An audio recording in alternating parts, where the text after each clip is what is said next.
to my YouTube channel, and for today, bakit ako nakaupo dito sa baba? Kasi mag-shoes na ako at samahan niyo ako today kasi aalis tayo. Saglit lang ako. At the same time, I think this is the part 2 of my vlog regarding sa supposed to be dapat pupunta ako ng SM for the travel agency para sa DFA appointment again. So makikibalita tayo. Tinatawagan ko talaga yung hotline pero hindi sumasagot. So I have to go there kasi kailangan ko na matapos yung sa may DFA nga regarding sa renewal of passport. But anyway, so dyan lang kayo. Lalagay ko na kayo dyan. Mag-shoes lang ako habang nagkikwentuhan tayo. At habang meron ditong pakit na bata. Say hi. Hi po. Suplada. But anyway, ayun nga. Natatandaan nyo, Kuya, excuse me.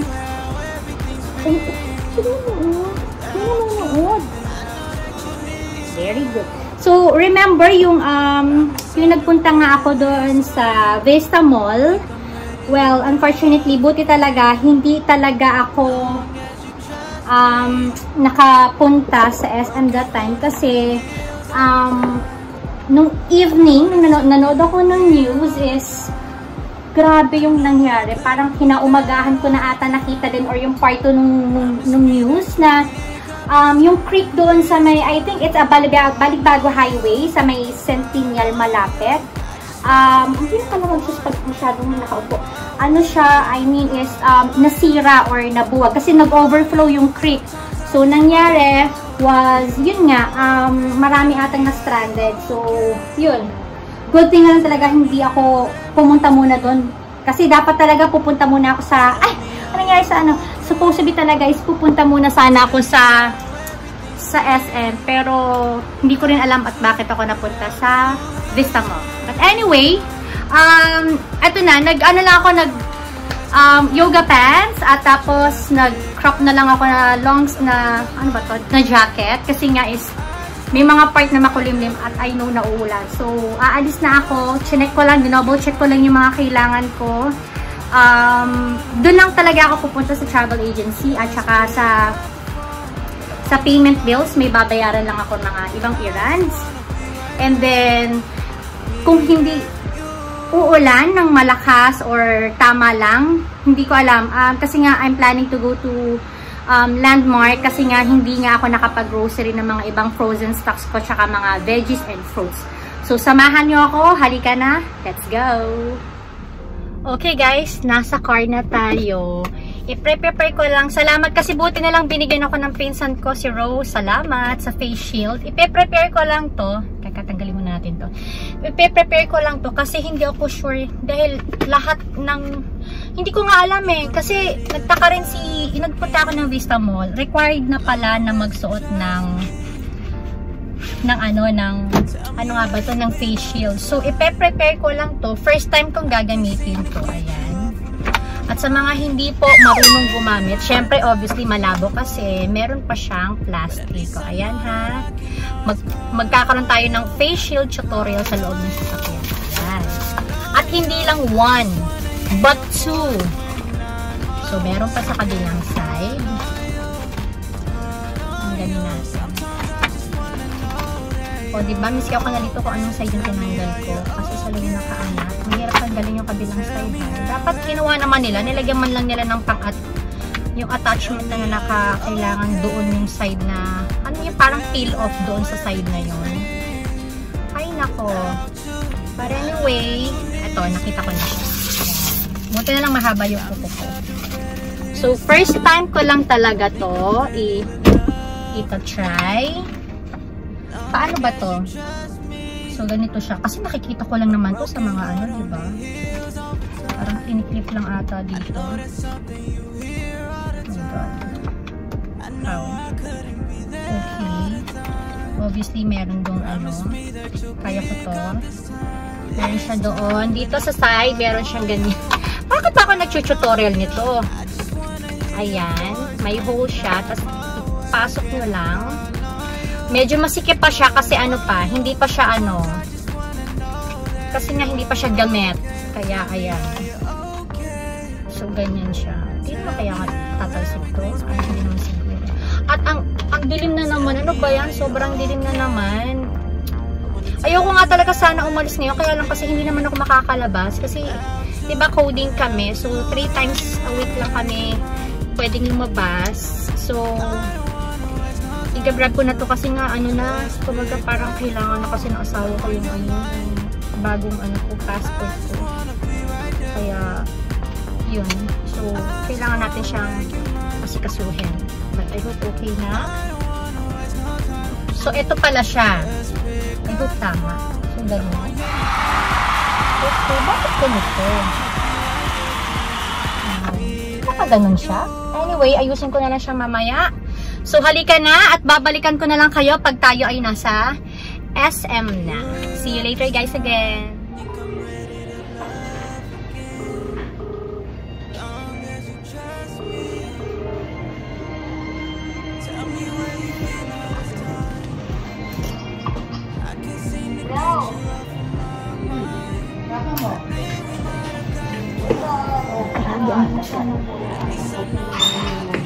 Tinatawagan namin yung DFE. Hindi ko alam kung paano kung reschedule it. Kasi kailangan mag-demand ako ng day dahil nga may coding kami hanggang ngayon.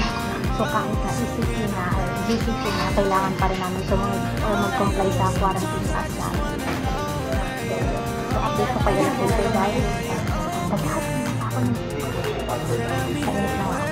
Okay guys, I'm back. Buti na lang bago bumuhos yung ulan. Nakasakay na ako kundi mababasa yung mga documents na binigay sa akin. Actually, ito yung mga documents ko. So,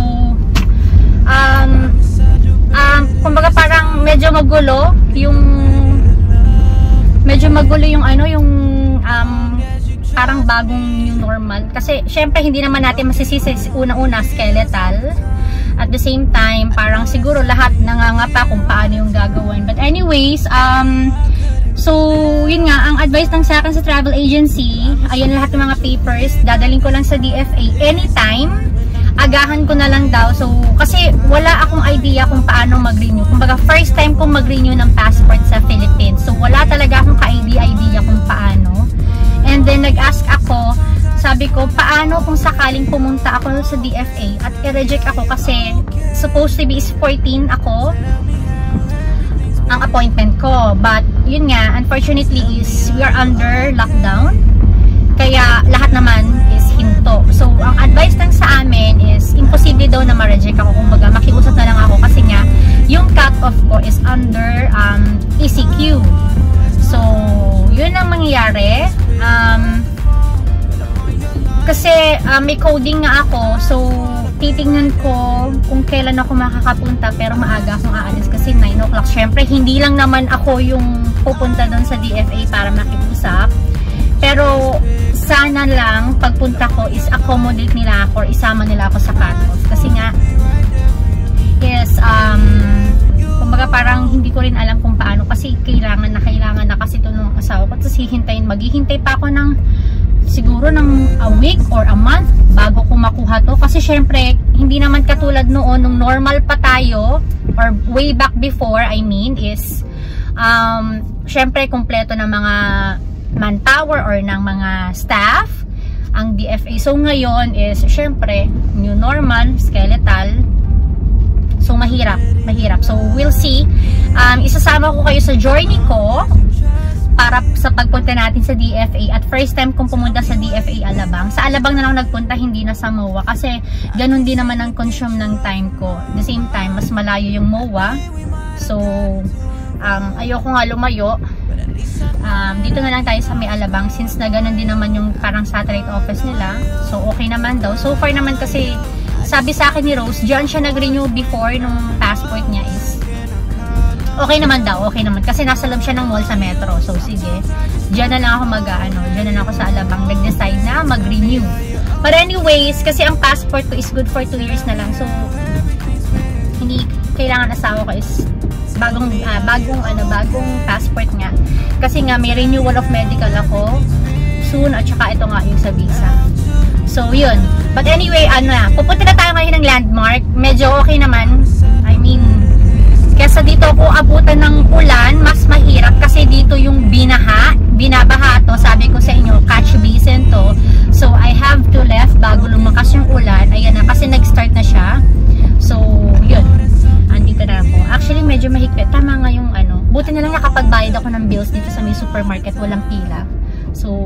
yun.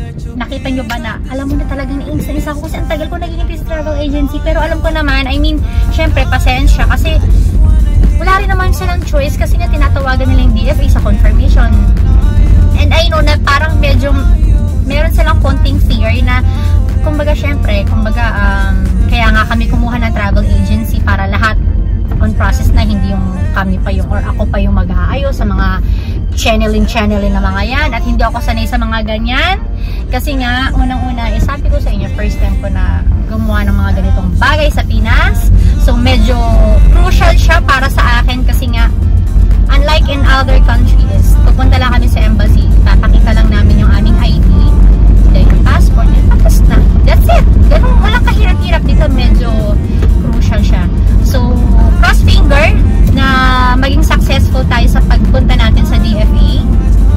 Iba-vlog ko yun, don't worry, sabi nga sa inyo. So, for now, let's go muna at tayo pumunta muna sa landmark bago tuluyang ang bumuhos ang malakas na ulan dito. Okay guys, andito na tayo sa Nuvali. Ayan, andito pala yung pinsan ko yan. Magkatabi kami ng park. Buti na lang, nakita ko na yung plate number niya. So, punta na tayo. Yung resto nila is doon lang. Yun. Sa Antro. Yan. So, kung gusto nyo makita si Rose, punta lang kayo sa Antro. Yan siya. Skeletal sila ngayon, ang work nila. At saka parang, I think, 3 times a week lang ata ang pasok nila until now. So, buti na lang, nandito siya. Kaya happy ako. So, halika na. I've been looking for someone to make me alive again. I know I have some time to love. Let's start over. I've been looking for the light to bring me back from the dark, but sometimes it feels so far away. I've been looking for the feelings that makes me rise again. Now that I found it, I want you to stay with me. I have been traveling seas and oceans just to find someone like you. I have been traveling seas. Maganda tong mural nila. Gusto ko. May kuha ko dito eh. Insert ko na lang yung picture ko dyan. Mayroon ako dyan. So, gusto ko yung vibes dito. Yung maganda. Nakakadala. Okay guys, so pag pupunta kayo dito, meron na silang contactless menu. So, kailangan meron kayong mga QR code scanner application. So, para lumabas yung menu nila. So, ganyan siya. But if ever, don't worry, if ever wala kayong ganitong QR code application, you can ask a menu. Itong Antro. So, yan. Mag-manual kayo ng ganyan. So, since dito sa isa kong phone, wala akong QR. So, dito na lang. Magma-manual muna ako at mamimili ng mga food. So, hindi ko alam kung magkakasidilya ako yung burritos kasi masarap daw to. So, we'll see. Update ko kayo pag nandito na yung food. Yan. Nandito na si Rose. Uy, kailangan pala ng QR application. Walang QR application isa kong phone. Wala. Oo, QR application para i-scan mo na lang. So, sa mga pupunta sa Antro, pinakita ko na sa inyo, kailangan nyo may QR application kayo sa phone nyo. Yung mga ganito, yung mga, sana ba yung application mo yan? Ayan, yan. Huwag nyo nang pansinin yung jowa niya. Yan, so may ganyan kayong QR application para makapag-scan kayo ng contactless menu nila. So, napaka-high-tech, diba? But anyway, meron na tayong pastry. Sinabi ko na sa kanila, bayad to hindi to sponsored ha. Babayaran ko to ng in full. Wala pong discount. So, ayan. Chicken burrito. Masarap ba yan? Yan ba yung bestseller? At nag-lunch ka na? You know, I love burrito. Ano ba yung pinaka-ano dito, bestseller niya? Ayan. Sige, yan na lang. Kasi slow cook ang pagkakaluto. Sige, ayan na lang. So, it's carnitas slow cook shredded pork. Ayan. Gusto ba ng naked? Naked? Feel ko yan. Matagal na akong walang naked. Charot. Oo, without skin. Kasi ayoko na may skin. Naked. Okay. Sarap. So, kakain tayo ng naked burritos nila. So, yun siya. Medyo busy siya kasi mag-isa lang siya. Kaya, ayun. So, yan nga. Kaya gusto ko dito minsan pumupunta. Actually, pag pumupunta ako, doon sa labas, pagka naka-break si Rose, nagkakataon ko pumunta ako, naka-break si Rose. So, that's the time na nakakadaan ako. So, habang naka-lunch break siya, chika-chika bago ako mag-grocery. So, now, hindi ko rin naman sinabi na pupunta ako dito at hindi ko rin naman alam na talagang mapupurso ko pumunta dito sa lunch break kasi nga, di ba, medyo maulan kanina. So, yun. Meron din sila ditong Food Panda. Available lang kanilang Food Panda at saka mga Grab, yung mga Grab ata. So, excited ako kasi makakatikim ako ng kanilang isa sa mga bestseller dito na burrito. So, update ko kayo later pag andyan yung food natin. So, for now, tambay muna tayo kasama ang ating ice tea. Parang asarap ng ice tea nila. Oh. Promising yung ice tea nila in fairness. Oh, good. Tikman na nga natin. Hingi tayo ng straw. Kung may straw, tikman natin. Kasi, para siyang pure. Ayun o, yung brood niya. Parang brood na talagang fresh na ice tea. Ask tayo kung may straw. May straw. Yan, may straw sila.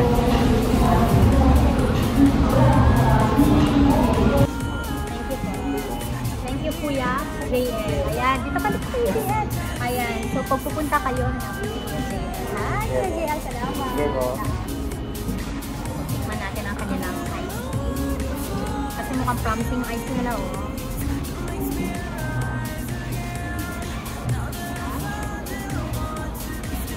Actually, brewed talaga. Masarap. Hindi siya powdered or not even concentrated. Ang sarap ng ice tea nyo. Ay, pwede na.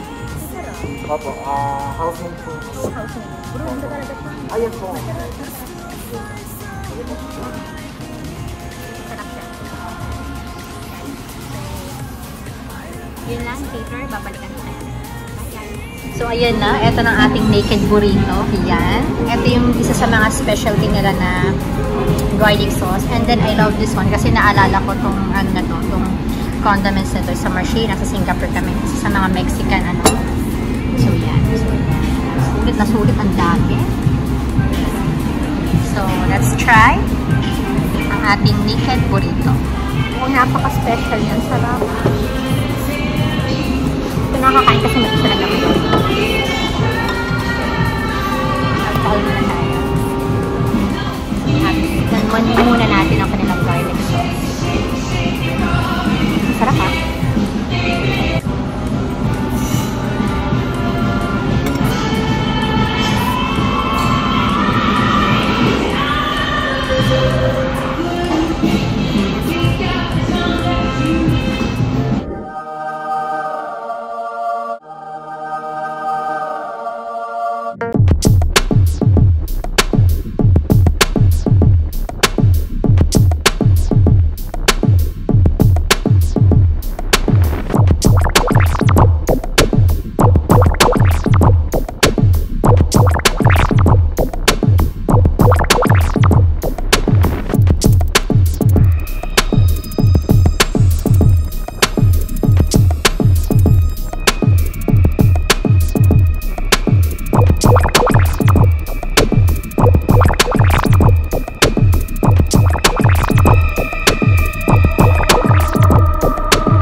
Grabe, busog na busog ako. Laki na ng tao.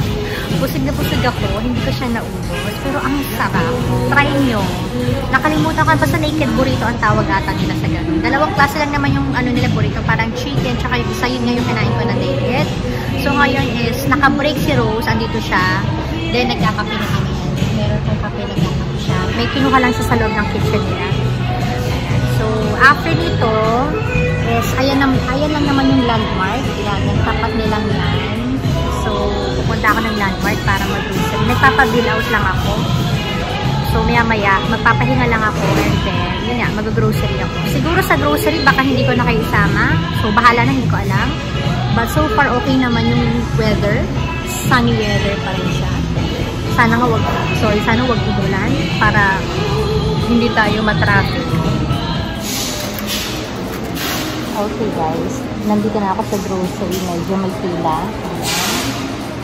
So, tapos na ako bumili ng trip nila Gucci sa Dolce & City saka sa DIY. Bumili ako ng parang car mount para sa phone, para sa kotse. And umakit ako dun sa may taas kasi bumili ako ng bed and sleeper. So, nakapila ako sa grocery. Bibili lang ako ng konti lang talaga and then uwi na tayo. Nasa car na ako. Grabe. Ang daming tao ngayon sa Landmark. Hindi ko na-expect na ngayon ko lang naranasan na maraming tao ngayon sa Landmark. Pero ang kagandahan dyan is na nasusunod yung social distancing. Unlike sa SM Santa Rosa, I'm telling you, kahit na may guard parang ewan ko. But anyways, hindi ko na i-haul yung pinamili ko. Ilan lang naman yon. Then the rest is iaano ko na lang sa, lalo ni mga beef sa mahogany, meron naman kasi sa amin na yung parang pasabay or within the community, i-deliver na lang sa bahay, in which good. Bumili ako ng pork dito kasi parang nakita ko okay naman yung pork, tsaka chicken kasi feel ko magluto ng tinolang manok dahil nga medyo maulan, so feel ko na mga soup, kaya bumili ako ng sayote. And then, yun nga, sa Landmark, dito na ako mag-haul habang nagpapahinga kasi ang haba ng pila. Bumili lang ako ng bedroom sleeper, ayan. Dahil ang mga alaga ko, hindi nila sinisira. Parang, I mean is, ano ba? Lagi nilang kinukuha, tapos minsan itinatago. Parang, alam mo yun, minsan nga natatawa nga ako kasi minsan nawawala yung, lalo yung mga sleepers, paglalaroan nila, tapos parang hahanapin mo. Alam mo yung mga minsan hinahanap mo, hindi mo makita. So, yan. So, ngayon, yung sleeper ko, hindi naman nila sinisira, uulitin ko, kaya lang, parang, ewan ko, minsan kasi nag-aagawan sila. And then, yun nga, bumili nga ako sa Dogs in the City ng mga, masyadong maano, sorry, nandito yung araw eh. Bumili lang ako ng mga ganito, ayan, bumili ako ng 8 pieces, na mga pasalubong sa mga anak ko, 8 pieces itong mga to. Ayan, so, basta dito yung mga iba yan, ayan. 8 pieces niyan. And then, pina-assemble ko na sa, ayan, ilalagay ko dito para sa car. Okay, so diyan ko muna siya nilipat for a meantime. Pwede mo naman siyang ilipat-lipat. Okay naman, stable naman yung kanyang pinaka-grip dito, yung pinaka-lock. Yan, kasi mas safe para dyan. So, itatry na natin pagka nakaharap na yung camera sa akin. Struggle is real. Hindi ako talaga marunong sa mga ganyan. But anyway, as long na safe yung phone at hindi kayo mahuhulog, okay na yan. So, ihanda ko lang yung aking ticket.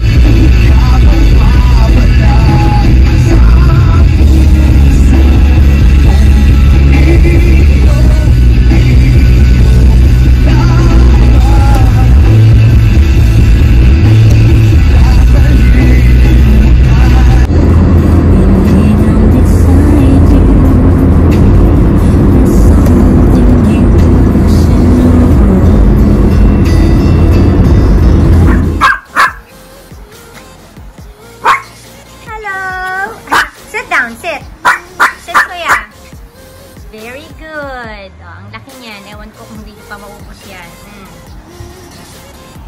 Where are you going, kuya?